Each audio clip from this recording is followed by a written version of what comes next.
Haleluya, ni jioni nyingine ya ajabu sana. Sikiliza nikwambie, mtu wa Mungu unayenitazama popote ulipo duniani. Amini Mungu yupo na amini anakupenda. Amini anakupenda na anakujali. Sikiliza kitu kimoja. Wanaweza kusema hawakupendi wanadamu, wanaweza kusema hawakuhitaji mke au mume, hata watoto wako wanaweza kukataa, hata wazazi wako wanaweza kukataa.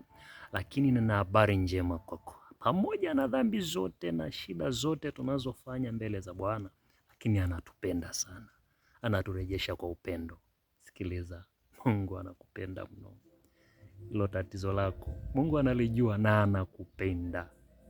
Na ndio maana bado uko hai. Unajua, ingekuwa Mungu ameshamaliza makubaliano na wewe kuishi duniani, usingeendelea kuteseka, usingeendelea kupitia changamoto. Maana yake hizo changamoto Mungu anataka ajitwalie utukufu kupitia changamoto. Utawezaje kumwambia mtu kwamba Mungu anaponya asipokuponya ugonjwa wako?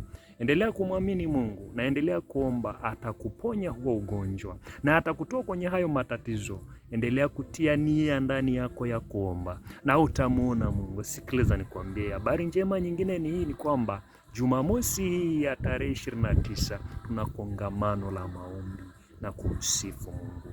Maombi na kumsifu Mungu. Njoo tuombe Mwenyezi Mungu. Njoo tumuombe, atatusaidia. Njoo tumuombe, anasikia. Aliyetuumba yupo, nguvu hizo zipo na zipo hapa duniani. Njoo mtu wa Mungu. Tupo Dege Kigamboni, Dar es Salaam. Naweza ukasema pasta, nitawapataje? Ukivuka tu pale kivukoni ukafika Kigamboni, upande wa pili uliza magari yanayoenda Dege. Panda ni shilingi 800 mpaka ufike Dege. Ukishafika Dege, uliza kanisa la Ebeneza, utaelekezwa.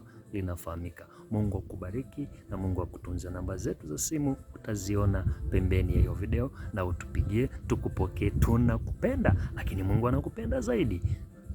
Ebeneza.